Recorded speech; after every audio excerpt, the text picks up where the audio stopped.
voyez ça, le nouveau électronique SAF DL 202. Voilà.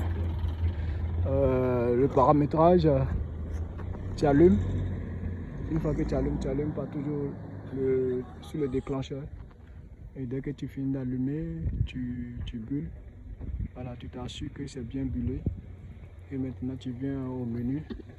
Voilà, actuellement nous sommes le menu. Si nous sommes sur le menu, tu viens dans offrir, il y a réglage à ajuster et puis mesure. Voilà. Donc on vient dans mesure. Nous on veut faire une implantation. Donc tu viens dans le mode de mesure, il y a nivellement, levé. Non, on vient implantation. On prend implantation, trait. On vient sur l'attitude et on a pu entrer. On va mettre la cote de la bonne. Ici, la cote de la bonne, c'est 273,428. On va mettre 428. Et là, on va appuyer Entrée. Il te demande de mettre la cote de comparaison. Ça veut dire que c'est la même cote. On va mettre 273,428. 428. Et on va appuyer Entrée encore. Voilà, il te demande de mesurer le point de départ. Donc on va essayer de viser le porteur de mire, celui qui est là-bas. On va essayer de le viser. Au bilan. Et une fois qu'on finit de buller, on appuie toujours sur le déclencheur et qui est ici. Et on appuie. Vous allez voir que ça va charger. Maintenant ici, il te demande, il a déjà effectué une lecture. Donc tu vas appuyer Entrée. Et puis maintenant tu vas vérifier si peut-être que c'est bon. Donc tu vas appuyer sur le déclencheur encore. Et une fois que tu as déclenché, lui te dira déjà le Z. Vous voyez que le DH, la distance horizontale est 0,0. Ça veut dire que le point est bon. Voilà, il n'y a pas de problème dessus. On va sur un point là-bas. On a fini de prendre la référence. On va flasher peut-être un point ici. Voilà, c'est le profil 600.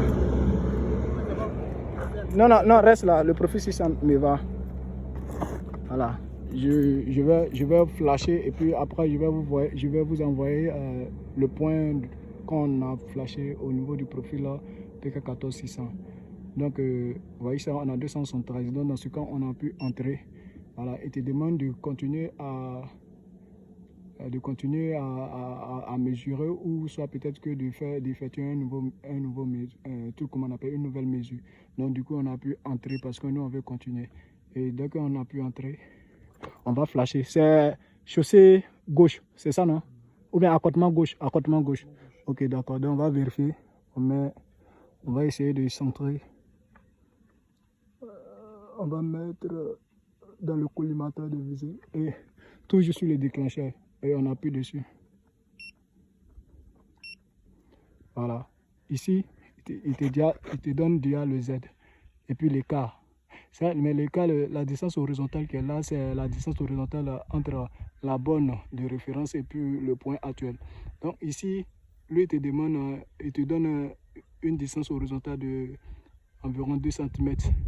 C'est-à-dire que nous, on est plus bas de 1 cm, 1,6. Si on arrondit, ça veut dire que 2. Donc c'est genre comme si on devrait, peut-être que si on veut niveler à la borne de référence, c'est-à-dire à la cote de la borne de référence, on doit monter 1,5 pour avoir le niveau 0,0 de la borne de référence. Mais ici, lui, il te donne directement la hauteur, c'est-à-dire que l'altitude. Une fois que tu donnes l'altitude, c'est à toi de le comparer à la cote projet pour voir si tu dois descendre ou tu dois monter. En tout cas, merci. Voilà, je vous enverrai encore pour une prochaine vidéo comment on fait un levé. Merci bien.